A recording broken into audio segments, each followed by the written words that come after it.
If you think about what's going to happen with inflation, a six-pack of Coke is double the price.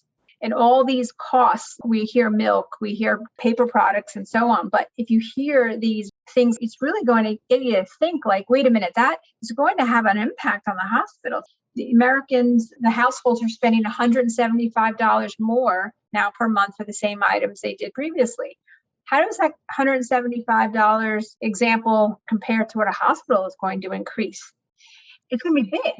Hospitals need to be proactively prioritizing purchase services because they got to get ahead of all these cost increases. I'd encourage everyone listening to stay ahead of this curve.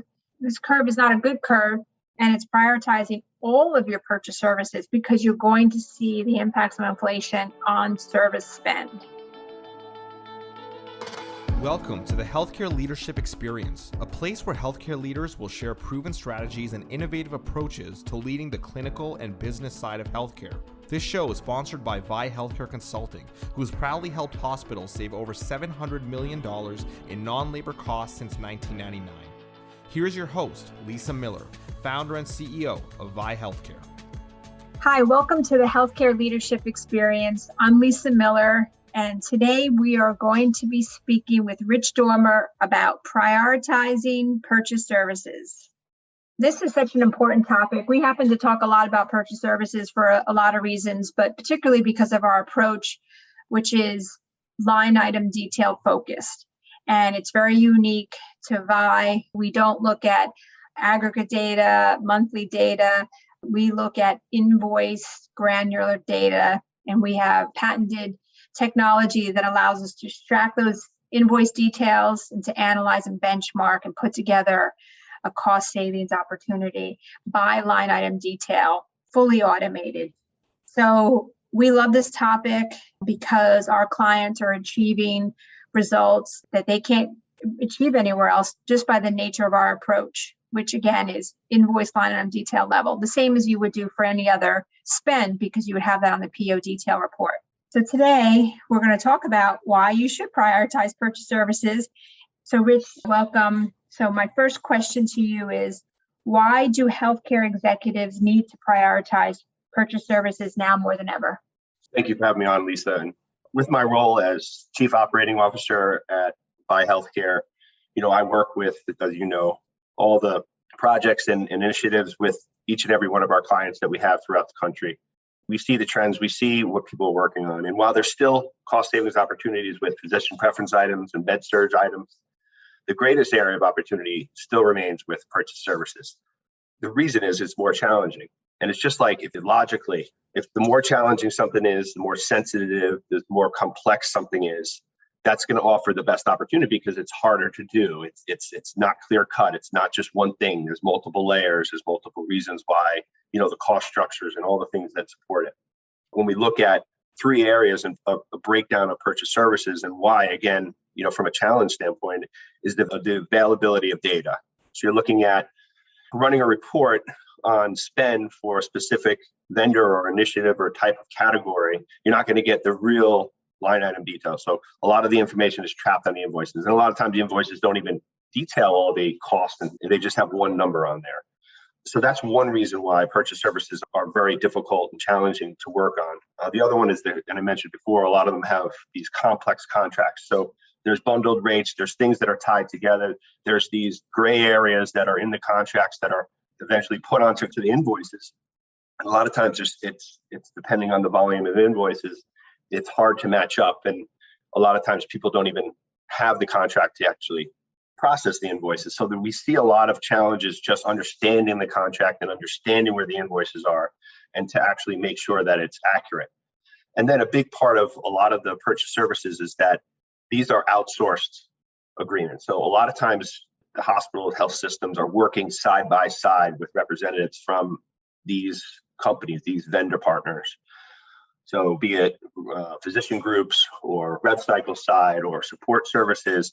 So a lot of times it's difficult to question or to negotiate or to push back on certain things within a contract, within invoice, within costs. If it's someone that you're relying on, it's someone that's there day to day, is that you have that relationship you see in in the hallway, you see in the lunchroom, you see at all the events that happen. So it's that relationship piece as well that ties a lot of the complexity, the sensitivity around these purchase services. But again, executives need to prioritize looking at this. This is a really big area of opportunity for organizations. I agree, Rich, and I appreciate that thoughtfulness. And I think the challenge is that most hospitals would say, well, we are looking at purchase services, we are prioritizing. However, I think what happens is that there are certain areas that just don't get looked at. And we talk about prioritizing purchase services. We're talking about every single aspect, layer, department, cost, not just the usual, suspects of hospitality services or, maybe blood services, reference lab. We're talking about every single service you could possibly think of, even to consulting services, even to hourly rates. Such a great area to look at is to look at hourly rates for all different services across the system and, setting some standards around that.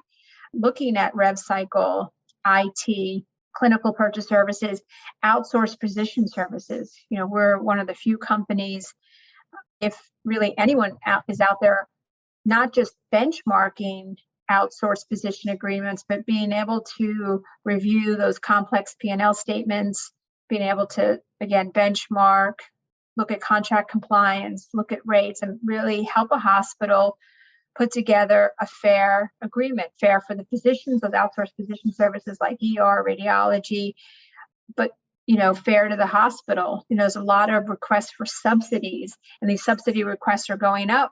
But when we dive into those subsidy requests, there's not a lot of foundation to why they should be getting those requests. Some are warranted or a portion, but sometimes, most of the times, to degree the amount is too excessive, and that's not fair to the hospital either.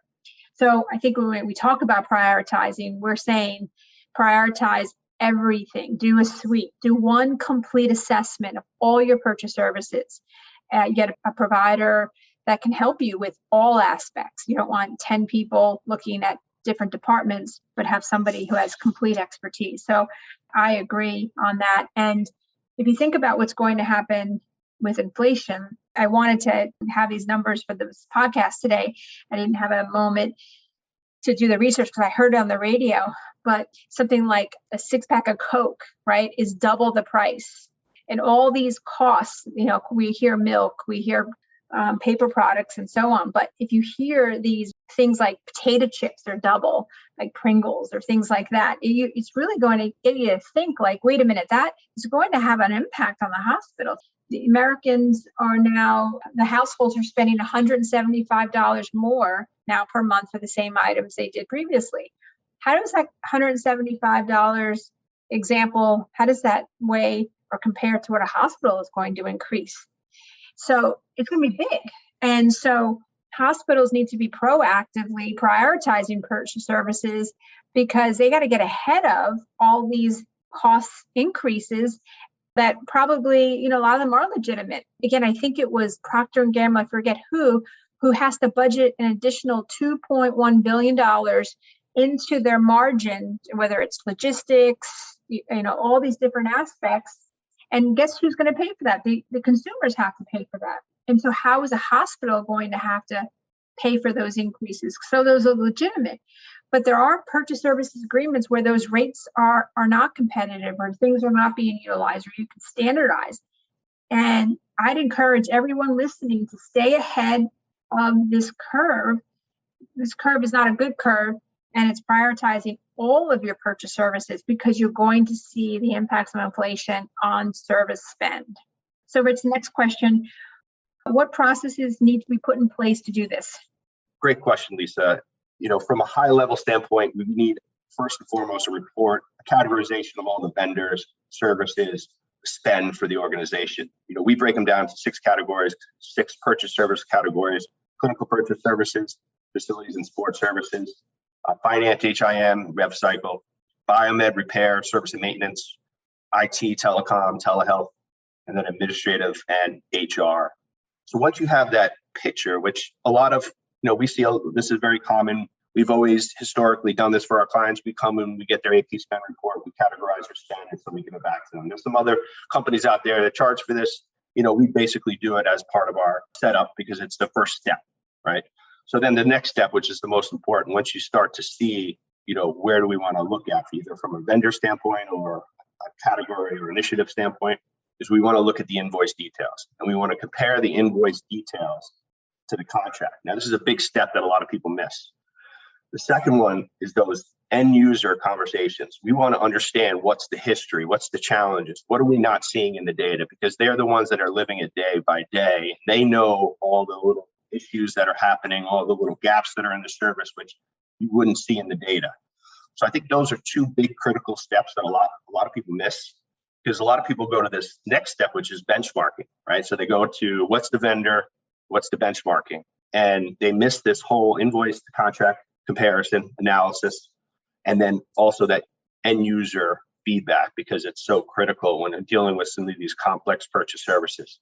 So once we have that benchmarking, we have the end users, we have that match, we have the real picture of what's going on, then we develop a plan and we work with the end users, we work with the different stakeholders in the client, and then we engage the representatives. And I think previous podcast, I think it was number 22, we talk a lot about negotiations. So there's a lot of strategies around it, but you build those strategies based on just historically what has happened. Where is the service is headed? What is the issues? What do we want to work on? All of that is put together prior to engaging the vendors. So that's a big piece of this as well. And then obviously getting this in place, negotiating a good contract, a lot of people end there. But really this last step is really important, is a new contract is making sure that the invoices are correct, that they're charging the correct, because I can't tell you how much, and you've seen it as well, where you look back in 6 months and they're not charging their end. There's a lot of spend off contract. There's a lot of things that are not going what they're supposed to be doing. So I think there's a lot of cost savings that's lost because, that contract, while executed, is not matching what the invoices are.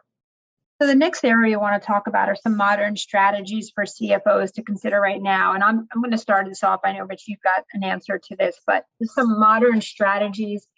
We talk about strategic sourcing, which is great, so important. But a modern strategy is strategic monitoring and measuring of purchase services agreements. While we source and we get great deals, we put the agreement in our contract management system, and we wait for the renewals, or maybe there's some quarterly business reviews or, things that happen in between. There isn't this strategic measuring and monitoring process. And that's a modern strategy. You would want to monitor things that are your highest cost items, because those are the keys to either a greater margin or a lesser margin, right? So those things that cost you the most by line item detail, not by the month or the annual spend, but there are things that are embedded in these service agreements that need to be monitored, because if overutilized or there's another issue, you want to capture them before they become, a detriment to your margin. So a modern strategy, number one, is strategic measuring, monitoring, management. I like monitoring and measuring better because it's very specific to looking at key areas of spend, key metrics. And that's the number one modern strategy a CFO needs to consider. The second one is the fact that CFOs need to know that the invoice line item details on their purchase services spend does not get into the ERP system. All that goes into the ERP system is the total invoice amount and some header data. So the only way for the organization, anyone in the department or supply chain or ops, to understand truly what's going on is that they have to pull those invoices manually. You just can't pull the contract, because the contract more than likely doesn't have everything that's actually being utilized. And there's other things that could be going on in the invoices. So CFOs, a modern strategy is asking your organization, people who oversee purchase services spend, how do they get access to line item details? We have so many conversations with people throughout different hospitals and departments that say, I don't get the invoices, or I get a summary of it and I have to approve the summary, or if it's plus or minus 10%, I approve it. And so, a modern strategy for a CFO is, how am I getting my leaders, those in charge of the spend and P&L and budgets, how am I getting them the line item details? And so for us, we extract those details from the invoices and we give those details to our clients, those leaders, department leaders. And, that's a number two modern strategy, that I think are one and two. Rich, I know you've got a few of your own. I'll add one more. And you mentioned the physician agreements. So outsourced physician groups, one way to really get the transparency is have a list, right? And we're working on this with a couple of our larger health systems where they've asked for what is the vendor, what's the services that are being provided, be it anesthesiology or emergency medicine or hospitalists, and let me know what is the subsidy that I'm paying. And the reason for the subsidy is many times it's when you're looking at the net patient revenue is the core reason why they're asking for a subsidy. We don't get enough money in to pay for our staff. So understanding that subsidy just alone will give you an idea from pathology services to CRNAs. You will know throughout your whole entire organization, what are you paying for these subsidies? And then you can continuously look at this every year. Every year it needs to be looked at. Every year there needs to be a review of the net patient revenue. It needs to be looked at what is the professional services from a competitive salary standpoint. And every year that needs to be looked at because there are these shifts annually within the physician payment, within the physician net revenues that will influence that subsidy. And a lot of times people put a subsidy in place, years go on, they look at it in 5 or 6 years, and they're paying 20% above the market. That's a really great modern strategy is every single one of your outsourced physician agreements, that needs to be in one document. It could be a spreadsheet, and how those payment structures are put together, when the agreement was last signed, when it's come due, when was the last review. In actuality, even for compliance, now those agreements have to be reviewed annually and benchmarked and reviewed. So from a compliance aspect, it's a modern strategy, but also a compliance strategy to go through that. And we're seeing more hospitals pay attention to that. So that's a great addition. As we wrap up, Rich, what are the 2 top areas of focus related to purchase services that every healthcare executive needs to be mindful of as we go into 2022? No, it's a great question. You mentioned earlier the costs increasing and just inflation, coupled on last year with all the PPE costs and all of the elective procedures being delayed or suspended. It was a tight margins and a lot of people were in the red last year. But like you said, with the inflation and all these costs happening, and one of the ones you didn't mention that we've talked about a bunch of times is outsourced staffing, right? Just getting nurses in there, travel. So, and just to give you an example, and I wrote this down, was a med surg nurse 2 years ago, hourly rate would be $65 an hour. They're right now at $142 an hour. So just give you an idea of what has happened over the last couple of years from obviously with COVID, but the staffing levels, the need for it, right? And now we're even getting it, depending on the state, these state mandates for getting vaccines, that it's going to impact more on the staffing level as well. So that's a huge piece. So I think when we look at the cost, we have to look at what can be shifted on the other. And again, we talked about physician agreements, but there are other sacred cows that really in the organization need to look at. And one other piece too, which we've seen a lot of, is that when we think technology, we think of IT, we think of Citrix and emails and making sure they're secure. But a lot of the purchase services technology we're seeing are really falling outside of that traditional IT. So clinical purchase services, even facilities and support services, especially within finance. So it's important to really understand and bring in the IT team or representatives or consultant that really knows how these are impacting the bottom line, because one area that we see a tremendous growth in is professional services on the IT side. So someone might negotiate a good deal with the hardware, and when the contract's implemented, they're wondering why they're 20, 30% over budget. It's because professional services were never looked at. So the hourly rate of the people that are helping implement and then support, and that's a big piece that I think a lot of people miss. We've seen it miss. This is not just COVID related. This is not just the last couple of years, but because the accelerated growth of technology within all aspects of the healthcare system, this is becoming more and more of an issue.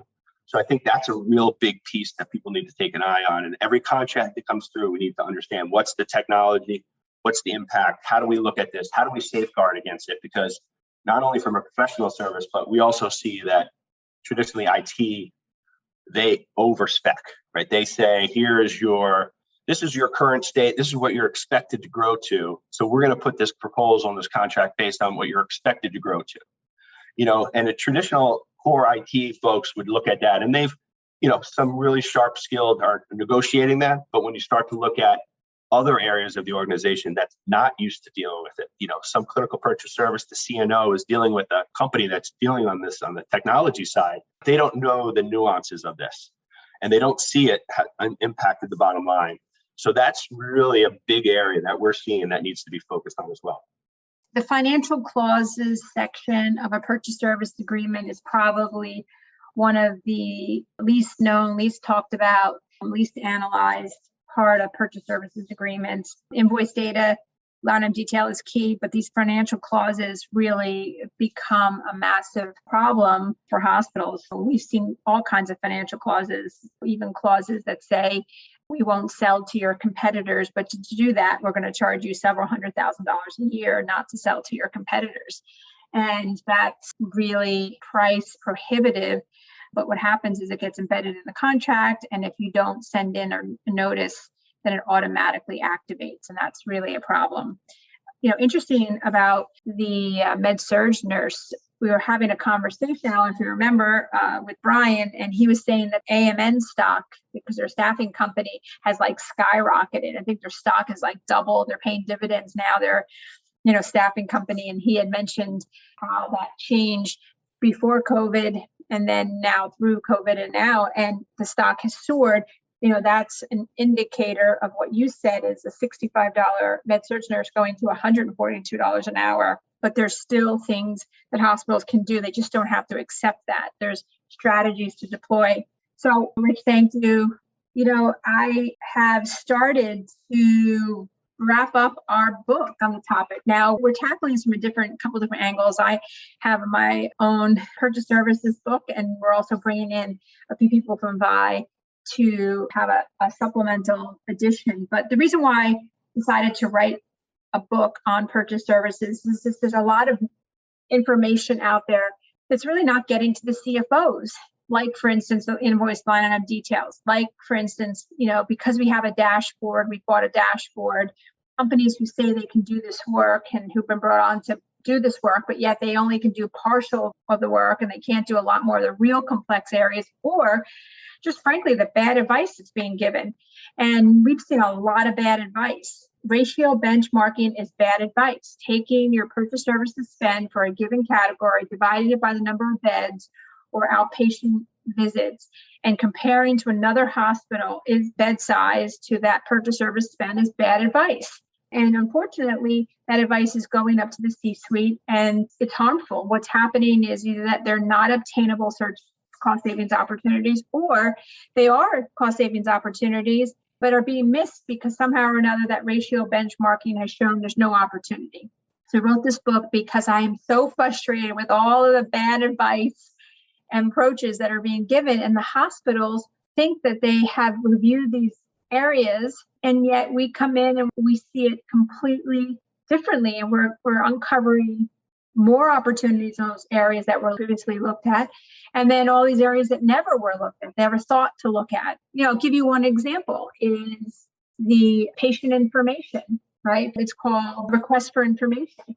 And so that's a service that usually gets outsourced. So when either a patient requests information or it could be a doctor or a lawyer, there's a charge for that. But usually how it works is that there could be a revenue share. Maybe it doesn't show up high on AP spend, but this request for information service is a fantastic area to look at, benchmark, analyze, look at the profitability and the structure.